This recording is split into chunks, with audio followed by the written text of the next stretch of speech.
మరి అసుంటని పక్కకు పెడితే ఇవాళ మేము ఎమ్మెల్సీ ఇచ్చినాం కదా కాంగ్రెస్ పార్టీ తరఫున. ఈ విధంగా చేస్తే వాళ్ళు చెప్పుకోవడానికి పచ్చి అబద్ధాలు చెప్తే ఎవ్వడి రాష్ట్రంలో వాళ్ళ మాటలు నమ్మేది లేదు. సోనియా గాంధీ తెలంగాణ ఇస్తే వాళ్ళు కాళ్ళకు రబ్బర్ చెప్పులు లేని వాళ్ళు లక్షల కోట్లకు ఎదిగిరియాల. స్వయాన వాళ్ళ కుటుంబ సభ్యులే చెప్తున్నారు కదా. అబద్ధాలు చెప్పేటోళ్ళు ఎవ్వరు లేరు. చేసింది 100% అయితే చెప్పేది 10% కూడా చెప్పారు. వాళ్ళు 10% చెప్పి 100% చెప్పే కెపాసిటీ వాళ్ళు పెంచుకున్నారు, తండ్రి కొడుకులు బావ బొమ్మర్దులు. ఓకే, అది. సో మొత్తానికి కాంగ్రెస్ పార్టీ ఏది చేసినా పర్ఫెక్ట్గా చేస్తుంది, బ్రహ్మాండంగా చేస్తుంది. చూడు నువ్వు ఇప్పుడు జనరల్గా ఒక ఇల్లు నుంచి ఇంకొక ఇల్లుకు మారితేనే కనీసం ఒక 6 నెలలు టైం పడుతుంది మొత్తం సెట్ అవ్వడానికి. ఈరోజు రాష్ట్ర ప్రభుత్వం మారి వీళ్ళంతా ఎక్కడ మిస్యూజ్ అవుతుంది, ఏం జరుగుతుందో అంతా వెరిఫై చేసుకొని గాడిలో పెట్టడానికి కొంచెం టైం అయితే పడుతుంది కదా. నువ్వు అప్పుడే స్కీములు ఇవ్వలేదు, లేకపోతే ఇంకేమీ ఇవ్వలేదంటే ఆయన ఇచ్చినాడా ఎవరికన్నా? ఒక్కటన్నా ఆయన మాట నిలబెట్టుకున్నాడా చెప్పు? ఏడ డబ్బులు వస్తాడా? ఇప్పుడు మిషన్ భగీరథ పెట్టారు. మిషన్ భగీరథ ఇయ్యాలటి కూడా గతంలో ఇప్పుడు 70-80 వేల కోట్లు ఖర్చు పెట్టారు దాని మీద. ఆ రోజు ఖర్చు పెట్టకుంటే ముందు ఇచ్చిన వాటర్ కూడా ఇప్పుడు ఇవ్వలేకపోయారు. ఇప్పుడు అన్నీ గాడిలో పెడుతున్నారు. అవన్నీ టైం పడుతుంది కదా. అప్పట్లో గత 10 సంవత్సరాల కిందనే మిషన్ వాటర్ సప్లై బ్రహ్మాండంగా. మీ ఊర్లో వాటర్ ట్యాంక్ లేదా? ఇంటింటికి నల్ల లేదా? ఈయన కొత్తగా వచ్చి ఏం చేశాడు? దోసుక తిన్నారు. మన మీద అప్పులు చేసి దోసుక తిన్నారు తప్ప ఇంకోటి ఏమి చేయలేవాలి. 10 సంవత్సరాల కేసీఆర్ ఏం చేయలే అంటారు. దోసుక తిన్నాడు, చేయలే కాదు. ఆయన చేసిందల్లా ఏడ డబ్బులు వస్తే ఆ స్కీములు పెట్టుకున్నాడు, ఏడ డబ్బులు సంపాదించుకోవాలో చేసుకున్నాడు. ఇంకొక 50 సంవత్సరాలు కేసీఆర్ కుటుంబం రాజకీయాలలో ఉన్నా ఖర్చు పెట్టడానికి సరిపోయే డబ్బులు వాళ్ళ దగ్గర ఉన్నాయి. మా కాంగ్రెస్ పార్టీలు అట్లుండదు. మీరు road and development corporation chairman కదా, సో ఇప్పుడు రోడ్ల పరిస్థితి చూసుకున్నట్టయితే 2014కు ముందు రోడ్లు ఏ విధంగా ఉండే మన తెలంగాణలో, ఇప్పుడు ఏ విధంగా ఉన్నాయో అదొక్కటి చాలదా? అంటే మీ కార్పొరేషన్ కాబట్టి మిమ్మల్ని ఆ క్వశ్చన్ నేను చెప్తా.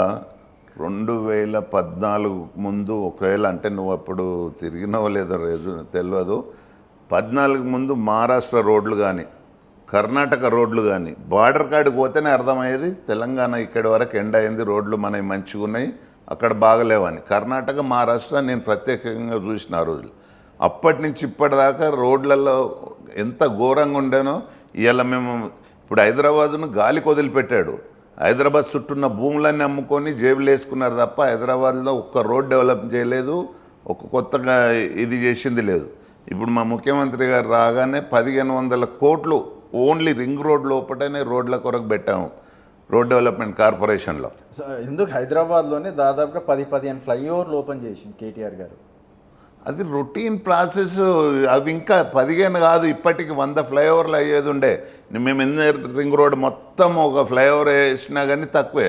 ఇవాళ మనం ఎన్ని ఫ్లైఓవర్లు వేస్తే ట్రాఫిక్ సమస్య ఎక్కడన్నా తీరిందా? ఇవాళ మా ముఖ్యమంత్రి గారు ఒక ప్రణాళికబద్ధంగా మూసి మీద 2 రోడ్లు వేయబోతున్నాం. ఈ హైదరాబాద్ సమస్యను ఎట్లా తీర్చాలని ఆలోచిస్తున్నాడు.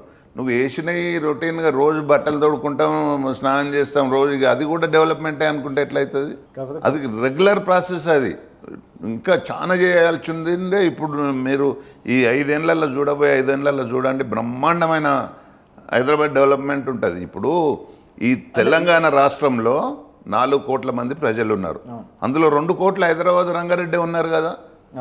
ఈ 2 కోట్ల మందికి ఏం ఫెసిలిటీస్ ఇచ్చారు? 15 ఫ్లైఓవర్లు వేయంగానే అయిపోయిందా?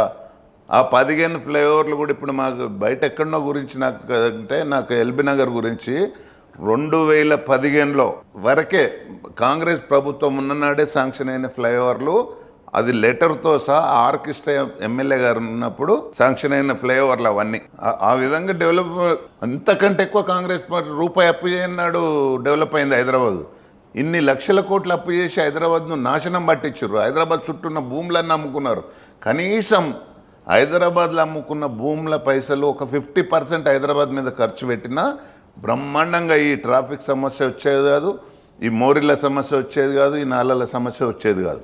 ఇవాళ వచ్చిన నుంచి మూసి కానీ హైడ్రా పెట్టి ఎక్కడ నాళాలు కబ్జా కావద్దని, చెరువులు కబ్జా కావద్దని, ఇంతకంటే ఏం చేయమంటాడు ఒక ముఖ్యమంత్రిని?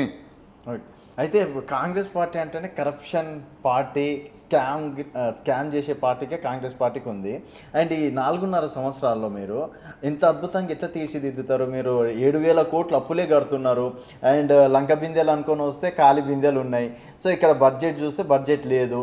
మరి అట్లాంటప్పుడు ఎట్లా సాధ్యమవుతుంది కాంగ్రెస్ పార్టీకి? మీరు కూడా అలాగా ఏదో మాటలు మాట్లాడాలని చెప్పేసి ప్రజలను ఒక హైప్ క్రియేట్ చేస్తున్నారు అనుకోవచ్చు. ఇప్పుడు ఈ రాష్ట్ర ప్రజలు అన్నీ అర్థం చేసుకున్నారు.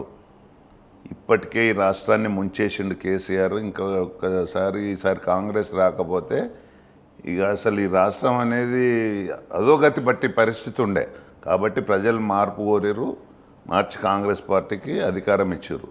ఇప్పుడు ప్రాంతీయ పార్టీకి కానీ కేసీఆర్కి కానీ ఆయనకు ఎవ్వడు అడ్డం లేడు. ఒక ఎమ్మెల్యే కానీ ఒక మంత్రి కానీ ఎవరన్నా అడిగేటోళ్ళు ఉండేనా?